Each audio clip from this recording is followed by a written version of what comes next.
Subtópico 3, os métodos do diabo, versículo 11b. Paulo começa aqui a explicar a razão de o crente se fortalecer em Jesus e no seu poder e revestir-se de toda a armadura espiritual de Deus. A expressão astutas ciladas é metodeia em grego, que só aparece uma vez no Novo Testamento, Efésios 4,14, e cuja ideia é de esperteza, artimanha, armadilha. O Senhor Jesus dá, pelo seu Espírito Santo, todos os recursos para o crente entender todas essas astúcias do inimigo, 2 Coríntios 2,11. O conhecimento da força do maligno é uma poderosa arma tanto para o ataque como para a defesa. Então sabemos que o diabo tem o quê? Astutas ciladas, armadilhas. Sabemos que ele vem matar, roubar e destruir. Olha só, para nós lutarmos contra o inimigo, nós devemos saber quem é ele e que armas ele utiliza. Nós estamos estudando isso neste trimestre. Vimos aí, por exemplo, na semana passada, acabamos de estudar sobre a tentação, como é que ele faz. Olha aí, concupiscência da carne, concupiscência dos olhos, soberba da vida. Vimos lá como é que ele fez para tentar Jesus, como é que Jesus venceu. Olha, é isso que nós estamos fazendo, nós estamos estudando, né, o inimigo, o seu exército, as suas estratégias, né, que são as suas artimanhas, seus ardis. Então veja que não pode o soldado, né, não pode o exército de Deus ir para a batalha sem conhecer o inimigo e suas estratégias. Então nós temos que estudar a palavra de Deus, temos que meditar nessa palavra, temos que aprender como é que o inimigo age, o que ele faz, o que ele pensa, e nós vamos lutar contra ele. Olha, primeiro, por isso que tem a teoria primeiro você tem que se chegar a Deus, ser íntimo de Deus. Então quando nós somos íntimos de Deus, aí nós podemos lutar, e vamos ser mais do que vencedores, porque nós estamos em Cristo, cheios do Espírito Santo. Aí nós vamos lutar e vamos vencer. Então por isso que está escrito, aproxime-se, chegue-se, né, para Deus, resista ao diabo, aí ele vai fugir. No tópico 3 agora nós temos contra os poderes das trevas. Subtópico 1, carne e sangue. Subtópico 2, os principados e potestades. Subtópico 3, os dominadores deste mundo tenebroso. Subtópico 4, os lugares celestiais. Subtópico 1, então, carne e sangue. O apóstolo começa apresentando a luta interna do cristão, porque não temos que lutar contra carne e sangue. Versículo 12a.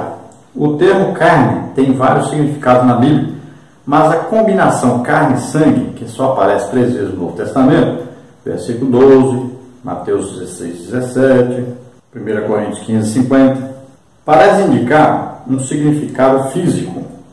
Nesse caso, essa combinação diz respeito à pessoa, ser humano, que pode ser o outro ou nós mesmos em conflito interno, no sentido de a carne cobiça contra o espírito contra a carne, e estes opõem-se um ao outro, para que não façais o que quereis. Gálatas 5,17. Então, carne e sangue aqui, eu acho que é bem simples, né? Todos os crentes já sabem sobre isso.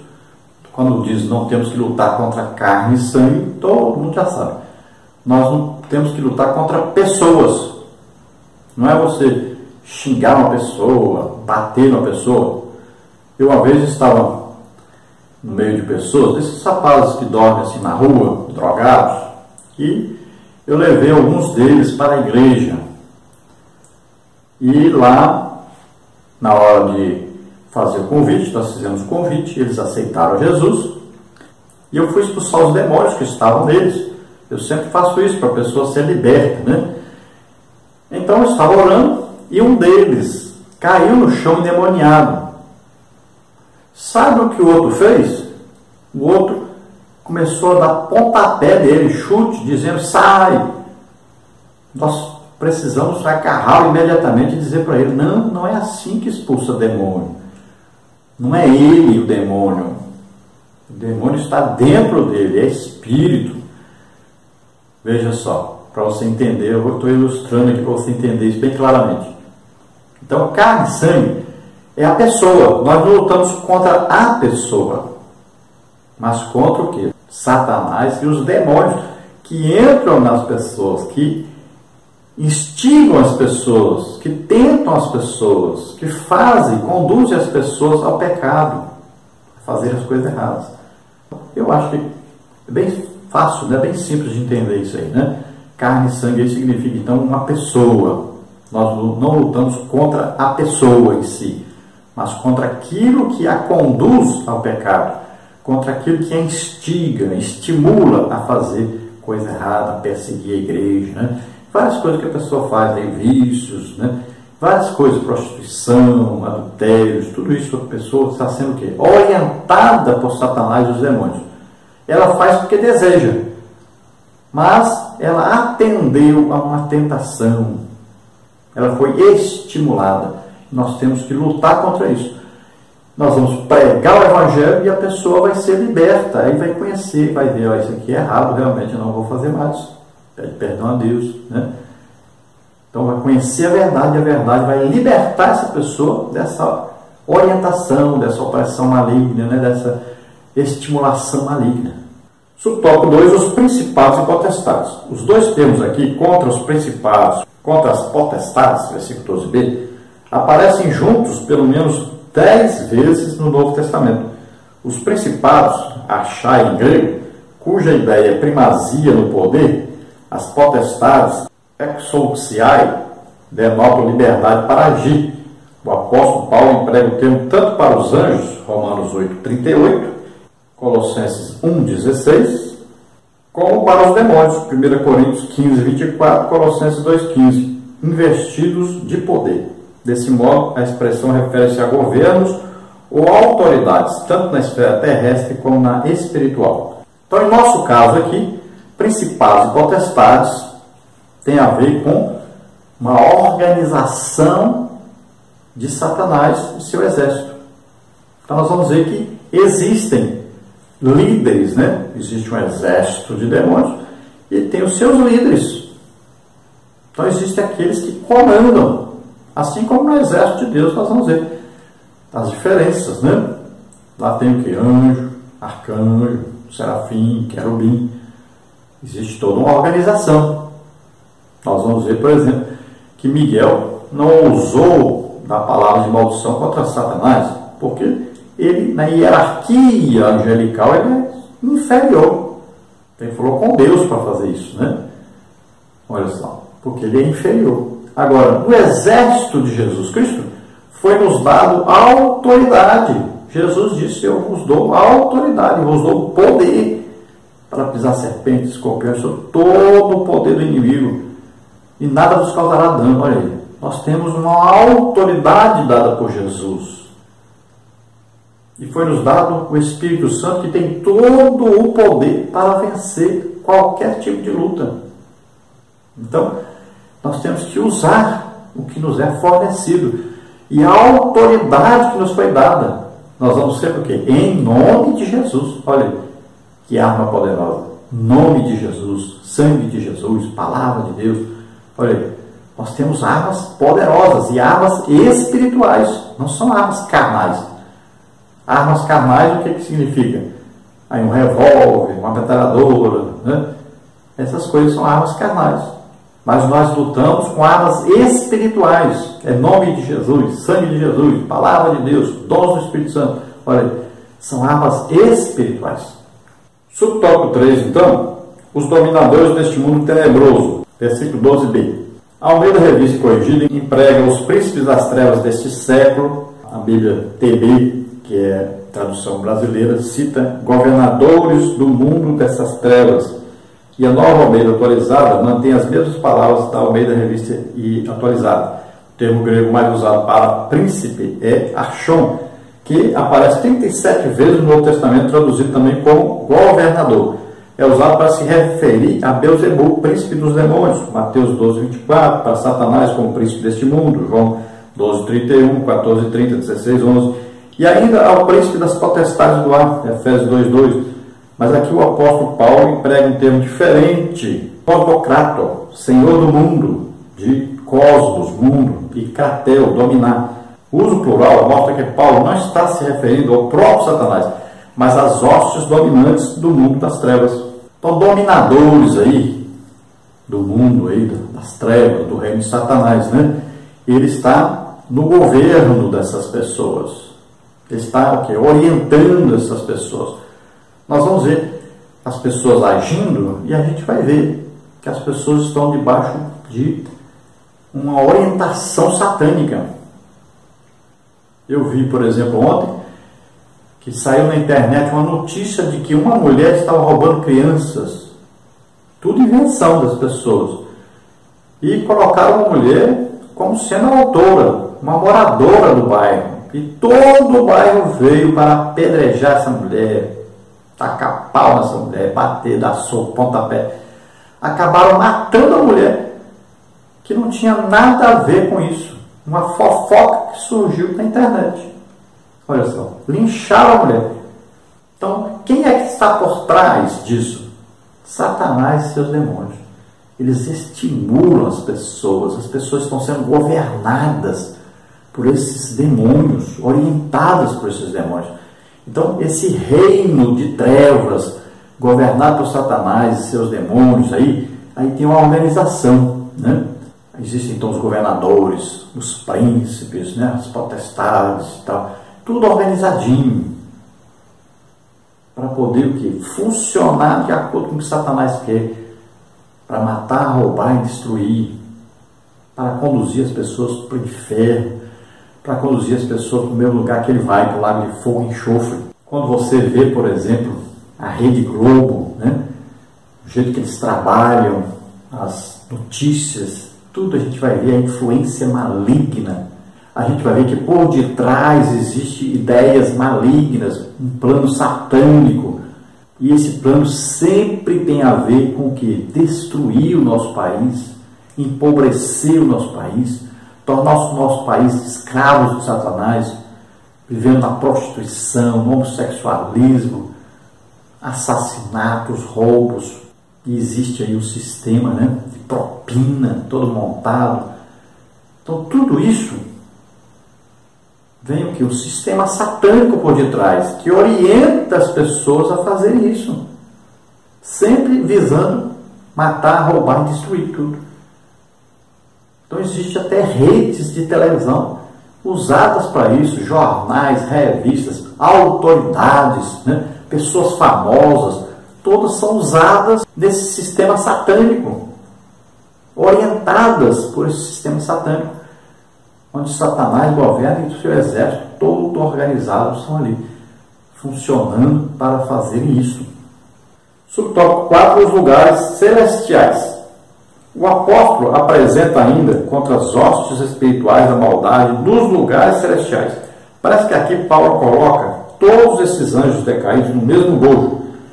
A expressão lugares celestiais indicada aqui é intrigante.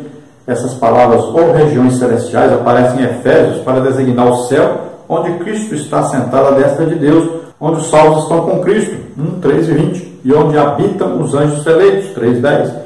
Como podem essas hostes infernais estar nas regiões celestiais? Uma explicação convincente que se trata de esfera espiritual invisível em oposição ao mundo material, Efésios 1:3. Então isso aqui é fácil de entender. Olha, quando fala aí lugares celestiais, quer dizer o quê? Reino espiritual, ou seja, aquilo que nós não vemos. Por quê? Se a gente falar assim, não, os demônios estão concentrados aí numa camada aqui acima, num lugar ali que eles ficam presos lá. Não existe isso. Como é que eles vão entrar nas pessoas aqui? Como é que eles vão orientar as pessoas aqui? Não existe isso. Então, quando fala aí lugares celestiais, quer dizer o quê? Um reino espiritual invisível. Tem gente achando que não, Satanás, ele não interfere aqui porque ele não pode, ele mora lá no reino, lá na esfera celestial, lá tem um lugar no céu próprio para ele morar ali, e ele não pode vir aqui, os demônios não podem vir aqui, a igreja impede. Mas, irmão, pelo amor de Deus, como a igreja impede? A igreja está assistindo culto, estão congregando só domingo, não estão nem pregando o evangelho mais pelas ruas. O que a igreja está fazendo? Quase nada. Os demônios estão aí, entrando nas pessoas, destruindo a vida das pessoas, promovendo assassinatos, né? Tragédias que sabem que vai acontecer, mas eles entram nas pessoas e as pessoas se vendem, vão fiscalizar as coisas, e lá se vendem, daí a pouco acontece uma tragédia, mata milhares de pessoas. É assim. Eles estão trabalhando, a gente está vendo eles trabalhando. Só você assistir o jornal e ver quantas tragédias, quantos assassinatos, quantas coisas estão acontecendo. Tudo inspirado por Satanás e seus demônios. Estão agindo aí. E você achando que eles estão presos em algum lugar por aí. Não. Então aqui, lugares celestiais, significa isso. É a esfera espiritual que a gente não vê. É um reino invisível. Estão aí agindo, destruindo as pessoas. Tem gente que, por incrível que pareça, ainda acha que Satanás está preso. Coisa absurda. E a Bíblia diz bem claro, somente no milênio, quando Jesus vier governar a terra, ele vai ficar 1000 anos preso. Depois vai ser solto, vai tentar as nações, ainda vai se voltar contra Jesus, seu governo ainda. Aí é que ele vai ser lançado no lago de fogo e enxofre. Mas é só lá no milênio. Está preso não, está aí agindo, está aí matando, roubando, destruindo. Está aí comandando todo o seu exército, está destruindo o nosso planeta, destruindo as nossas vidas, todo o tempo, agindo. Então, não fique parado olhando não, assistindo não. Não fique pensando assim não, entre na luta, ajude. Vamos resistir ao diabo para ele fugir. Vamos lutar contra esses demônios, contra Satanás. Vamos lutar, vamos fazer parte do exército de Deus. Vamos ver a conclusão. Com base nas palavras do apóstolo Paulo, ficamos sabendo de que existem diferentes classes de espíritos maus que são enumerados aqui como principados, potestades, príncipes das trevas, ossos espirituais da maldade. O universo é um campo de batalha e nisso não precisamos enfrentar apenas o ataque de outras pessoas, mas também as pessoas espirituais que se opõem a Deus e ao seu povo. Então veja bem, a guerra é espiritual, a nível espiritual. E aí entra o quê? Entram as religiões, as seitas, né? As heresias, aí os falsos mestres, entra tudo isso. Além de terem as pessoas que perseguem a igreja, né? Além de ter, então, essas pessoas, ainda existe o que? As religiões ensinando coisas erradas, levando o povo a fazer, praticar, a saber, conhecer coisas erradas. Olha só, não existe isso ainda. Existe o falso ensino dentro da igreja. Pessoas que não oram, não jejuam, não estudam a Bíblia. Às vezes só estudam a Bíblia, mas não oram, não jejuam. Não estão batalhando, não estão ganhando almas, ficam ali prejudicando, ensinando coisa errada, ensinando só teoria, não praticam nada do que ensinam. Estão mais atrapalhando do que ajudando. E tem muita gente assim na igreja hoje. Então você ensina o que você pratica. Não é só teoria, tem que praticar. Então nós estamos numa luta tremenda, numa guerra tremenda, e muita gente, ao invés de estar guerreando contra o inimigo, está guerreando contra as pessoas que estão guerreando contra o inimigo. Por incrível que pareça, estão tentando atrapalhar quem está lutando contra Satanás. Ou seja, essas pessoas estão debaixo do espírito de engano, estão mais atrapalhando o reino de Deus do que ajudando. Então vamos perceber e vamos mudar isso. Vamos orar agora. Se você que está nos ouvindo, nos assistindo, você deseja aceitar Jesus como Senhor e Salvador agora, você ouviu essa palavra? A Bíblia diz, conhecereis a verdade. Esta é a verdade, a palavra de Deus. E a verdade, o que acontece quando você ouve, ela liberta você. Então, conhecereis a verdade vos libertará. Seja liberto agora. Vamos orar então. Aceite agora Jesus como único Salvador, Senhor. Acredite, Ele morreu na cruz, levou os nossos pecados, nossas doenças, enfermidades, maldições, tudo de mal que existia sobre nós. Ele levou, morreu, ressuscitou, está à direita do Pai, intercedendo por nós. Creia nisso, vamos orar agora. Pai querido, em nome de Jesus, aqui estão essas vidas que se chegam a Ti, e nós te pedimos, Senhor, recebe-os como filhos, e escreve seus nomes no livro da vida, e agora, Senhor, ajuda-os, para que eles possam perceber a guerra que vai começar, a vida deles. Eles terão que lutar essa batalha com o Senhor, no seu poder, na sua orientação, vencendo todas as hostes malignas, os exércitos de Satanás, e se aproximando cada dia mais de Ti, Senhor, e resistindo o diabo, e ele certamente fugirá. Abençoa essas vidas, usa-os poderosamente, capacita-os para essa guerra, Senhor. Dá a eles, Senhor, revestimento de poder, dá a eles o revestimento, a armadura. Em nome de Jesus, abençoa os teus servos, tuas servas, Senhor. Ajuda-os, fortalece-os em nome de Jesus. Ajuda-os, Senhor, a se fortalecerem, a se encherem do Espírito Santo, a vestirem a armadura e a guerrearem, a lutarem as suas batalhas. Em nome de Jesus, abençoa, Senhor. Deus se agrada daquele que se entrega a Ele, se oferece a Ele para ser soldado, para ser um guerreiro do seu exército. Em nome de Jesus, receba poder agora em nome de Jesus. Glória a Deus. Aleluia. Amém.